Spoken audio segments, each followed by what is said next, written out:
Ya, ucapan basmalah setiap kita ingin melakukan kebaikan. Memang ada para ulama hadis, kebanyakan para ulama hadis mengkritik hadis. Bahkan kalau kita lihat pun di awal kitab tafsir Imam Ibnu Katsir menjelaskan tentang surah Al-Fatihah yaitu Bismillahirrahmanirrahim, beliau juga menyebutkan hadis ini. Dan banyak para ulama, beliau juga ahli hadis, Imam Ibnu Katsir yang memiliki tafsir Al-Qur'an Al-Azim, dan para ulama yang lain menjelaskan, yang pakar hadis yang mereka memang mengerti ilmu hadis, ahli hadis, mereka mengatakan ada hadis yang mengatakan apabila satu perbuatan tidak diucapkan bismillah maka dia terputus, terpotong, tidak ada kebaikan, maka ini hadisnya lemah. Maka para ulama mengatakan Bismillahirrahmanirrahim adalah awal untuk mengambil berkah. Dan banyak para ulama menjelaskan dalam kitab-kitab mereka. Diucapkan Bismillahirrahmanirrahim. Bahkan banyak kitab, hampir seluruh kitab para ulama memulai tulisan mereka dengan Bismillahirrahmanirrahim. Untuk apa kata para ulama? Untuk mengambil berkah. Diberkahi oleh Allah dalam tulisannya. Dan diberkahi. Dan namanya berkah adalah kebaikan.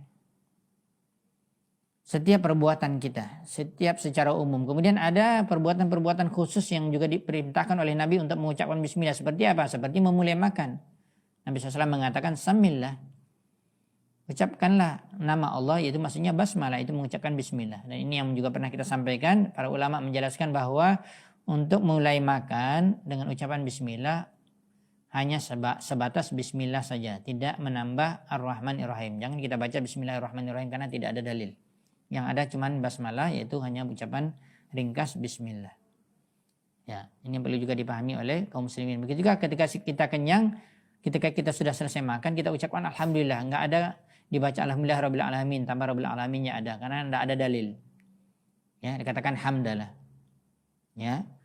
Dan telah kita sebutkan tadi seluruh perbuatan kita supaya diberkahi oleh Allah, dan perbuatan itu baik dengan ucapan bismillah. Makanya kita tidak mendapatkan perbuatan-perbuatan buruk orang mengucapkan bismillah karena sudah jelas buruk dan orang itu juga tahu.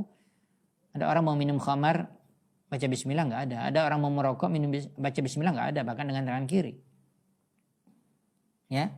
Ada orang mohon maaf berzina dan yang lainnya membunuh baca bismillah enggak ada, kecuali dia mungkin ingin berburu binatang ya, supaya binatangnya halal ketika mati yang dihalalkan, maka dia baca bismillah dengan menembaknya.